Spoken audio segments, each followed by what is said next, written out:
브리핑 시작하겠습니다. 조국혁신당 대변인 배수진입니다. 전세 사기 피해자들의 피눈물이 보이지 않습니까? 윤석열 정부의 독선, 오만, 아집에 국민의 분노는 식을 새가 없습니다. 어제 전세 사기 피해자 지원 및 주거 안정에 관한 특별법이 국회를 통과했습니다. 박상우 국토교통부 장관이 윤석열 대통령에게 거부권 행사를 건의하겠다고 나서더니 만 하루도 지나지 않아 윤 대통령이 거부권을 행사했습니다. 무려 11번째입니다. 경험이 없어서 덜렁덜렁 계약한 당신네들 탓이지 국가가 나설 이유가 없다고 대못을 박았습니다. 이렇게 무도할 수 없습니다. 이렇게 무례할 수 없습니다. 무참합니다. 윤 대통령은 특별법 제정을 학수고대한 전세 사기 피해자들의 피눈물이 보이지 않습니까? 전 재산을 잃고 살 곳을 잃고 심지어 목숨까지 버릴 수밖에 없는 절박한 심정을 모릅니까? 살려달라는 절규가 들리지 않습니까? 정부는 그간 전세 사기 대책에 멀뚱히 손 놓고 있다. 본회의를 하루 앞두고 부랴부랴 지원 방안을 기습 발표했습니다. 정부안을 따로 내지도 않고 야당 방안에 반대만 하더니 거부권 명분을 쌓기 위해 갑작스럽게 발표한 것입니다. 피해자 지원이 아니라 거부권 행사가 목적입니다.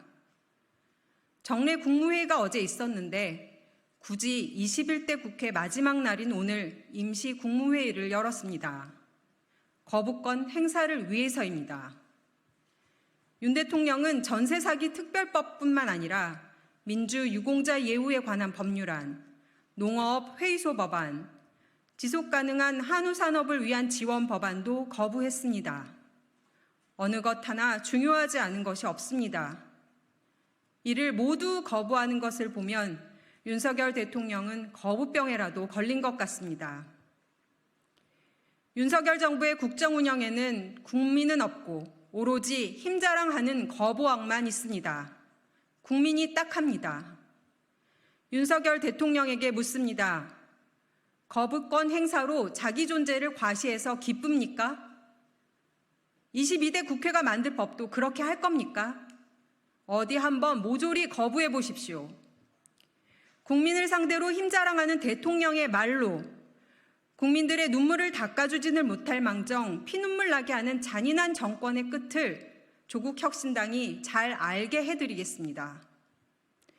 오늘 조국 대표 대전 현충원 방명록 글귀로 마무리하겠습니다. 단 한 명의 국민의 목숨도 저버리지 않는 나라가 조국 혁신당이 만들려는 나라입니다. 다음입니다. 없는 사람들은 대체 어디서 빌려야 합니까? 서민정책금융이 축소되면서 서민들이 고금리 카드론으로 내몰리고 있습니다. 9개 카드사 카드론 잔액이 지난달 말 기준 39조 9,644억 원입니다. 작년 4월 37조 2,593억 원과 비교하면 1년 새 2조 7,051억 원이나 급증하였습니다. 카드론은 상환 기간이 길고 한도가 큽니다. 소액을 잠깐 쓰자고 하는 대출이 아닙니다. 신용카드 인증만으로 쉽고 빠르게 이용할 수 있는 반면 고위험 대출이므로 신용평가에 부정적인 영향을 주고 이자율이 매우 높습니다. 수요층은 주로 신용도가 낮은 서민층입니다. 중저신용자에게 적용되는 평균 금리는 무려 17%에 육박합니다. 이렇게 위험한 서비스가 날개에 돋친 듯 팔리는 이유는 단 한 가지, 방법이 없어서입니다. 은행은 물론 정책금융과 저축은행에서도 돈줄이 막힌 서민들이 대안 없이 선택한 것이 바로 카드론입니다. 이 카드론의 잔액이 40조에 육박하고 있다니 서민들이 벼랑 끝으로 내몰리고 있음이 통계로 적나라하게 드러난 것입니다. 위기는 취약한 곳에서부터 찾아옵니다.